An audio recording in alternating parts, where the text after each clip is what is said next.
এই গরমকালে সবচেয়ে প্রিয় খাবার কোনটা বলেন তো? হ্যাঁ, আম।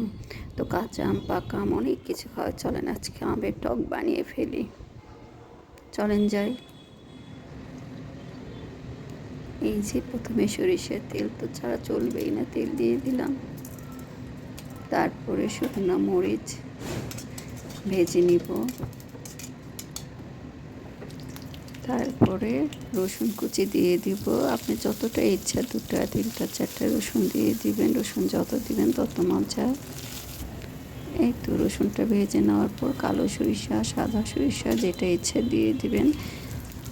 কালো সরিষার ঘ্রাণটা একটু বেশি হয়,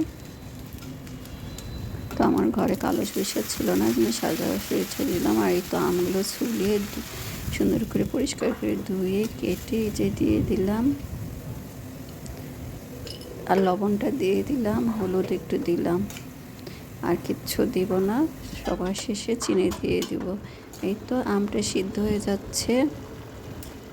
আর এই আমের পাতলা পাতলা টক খেতে যা দারুণ না। আর সাথে ডাল ভাত আর এই আমের টক।